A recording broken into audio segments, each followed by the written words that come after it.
Hi friends, welcome to Uma kitchen. இன்றைக்கி மசாலா சேமியா எப்படி செய்யுதுன்னு பார்க்க போகிறோம். அதுக்கு தேவையான பொருள், ஒரு பேக்கெட் சேமியா வச்சுருக்கேன். நான் வந்து குத்து விளக்கு சேமியா தான் வாங்கி வச்சுருக்கேன், வறுத்த சேமியா. ஒரு பேக்கெட் சேமியா, எண்ணெய் வச்சுருக்கேன், கடுகு, உளுத்தம்பருப்பு, கடலைப்பருப்பு, தேவையான அளவு உப்பு, சிக்கன் மசாலா, கொஞ்சம் மஞ்சாத்தூள், ஒரு சிட்டிகை மஞ்சாத்தூள், ஒரு சிட்டிகை கரம் மசாலா, ஒரு 5 பீன்ஸ் கட் பண்ணி வச்சுருக்கேன், ஒரு கேரட் கட் பண்ணி வச்சுருக்கேன், பெரிய வெங்காயம் 1 கட் பண்ணி வச்சுருக்கேன், கருவேப்பிலை எடுத்து வச்சுருக்கேன், இஞ்சி பூண்டு விழுது கொஞ்சம் நசுக்கி வச்சுருக்கேன், 3 பச்சை மிளகாய் எடுத்து வச்சுருக்கேன், கொஞ்சம் கொத்தமல்லி எடுத்து வச்சுருக்கேன். இப்போ எப்படி செய்யுதுன்னு பார்க்கலாம். இப்போ ஸ்டவ் பற்ற வச்சு கடாய் வச்சுருக்கேன். இப்போ எண்ணெய் சேர்த்துக்கலாம்.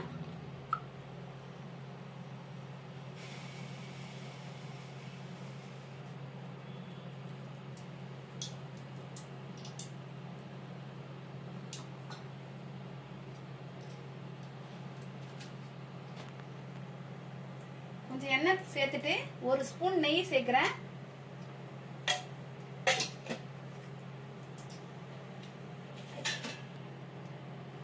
எண்ணெய் சூடாயிடுச்சு. இப்போ கடுகு சேர்க்கிறேன்.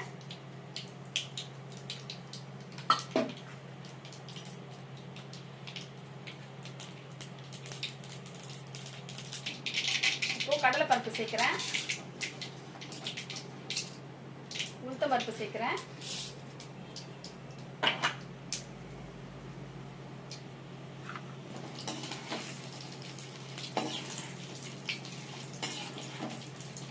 பருப்பு கொஞ்சம் செவங்கின உடனே இப்போ பச்சை மிளகாய் சேர்க்கிறேன், இஞ்சி பூண்டு விழுது சேர்க்கிறேன், அப்படியே கருவேப்பிலை சேர்த்து வைக்கிறேன்.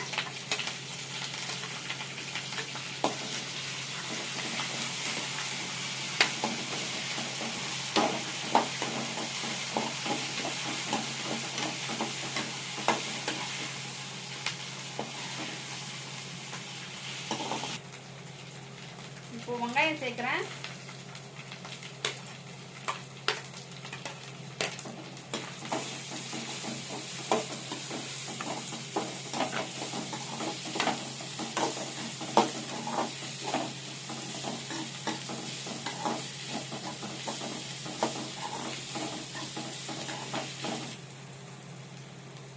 இப்போ வெங்காயம் வதங்கிடுச்சு. இப்போ வந்து கரம் மசாலா சேர்க்கிறேன், மஞ்சள்தூள் கரம் மசாலா சேர்த்துட்டேன். இப்போ சிக்கன் மசாலா சேர்க்கிறேன். அது சேர்த்துட்டு நல்லா ஒரு வணக்கிட்டு இப்போ காய் சேர்க்க போகிறேன். இதில் காய் சேர்த்துட்டேன். அதையும் லேசாக வதக்கிட்டு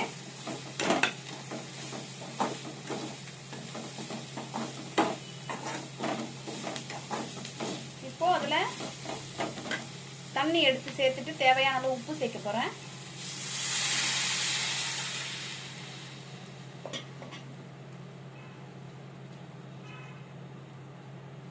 தேவையான அளவு உப்பு போட்டுக்கிறேன்.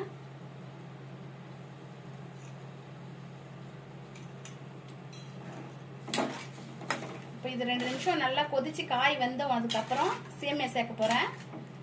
இதுக்கு வந்து தேங்காய் சட்னி இல்லை கேரட் சட்னி இதுக்கு தொட்டு சாப்பிட்டா நல்லா இருக்கும் டேஸ்டா.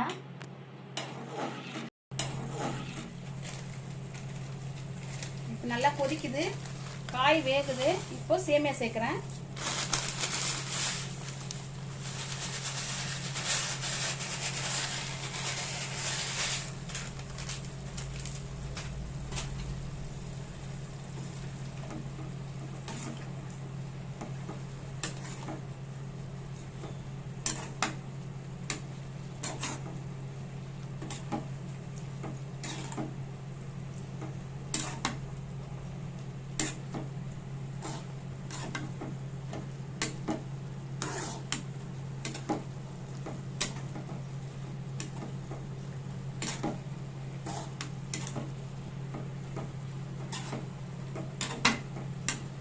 இப்போ சிம்மில் வச்சுட்டு ஒரு 5 நிமிஷம் தட்டு போட்டு அப்படியே மூடிடலாம். மூடினதுக்கு அப்புறம் சிம்மில் வச்சுட்டு அப்படியே வேகும்.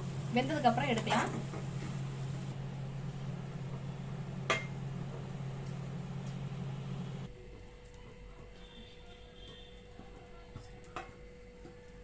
5 நிமிஷம் ஆயிடுச்சு.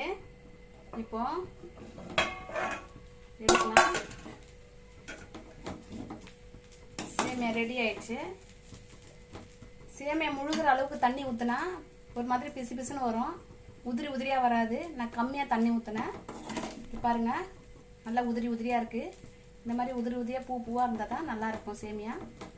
தண்ணி அதிகமாக சேர்த்துட்டா உன்னோட ஒன்று ஒட்டிடுச்சுன்னா களி மாதிரி இருக்கும், நல்லா இருக்காது. இந்த மாதிரி உதிரி உதிரியாக இருக்கணும்.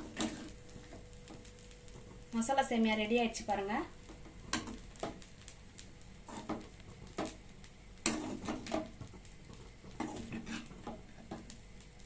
இப்போ நான் ஸ்டவ் ஆஃப் பண்ண போறேன்.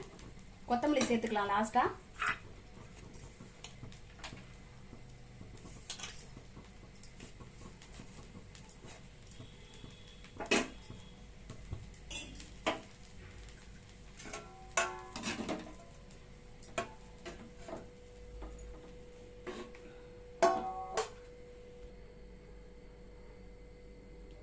மசாலா சேமியா ட்ரை பண்ணி பாருங்க. ட்ரை பண்ணி டேஸ்ட் பண்ணி பாருங்க நல்லா இருக்கான்னு.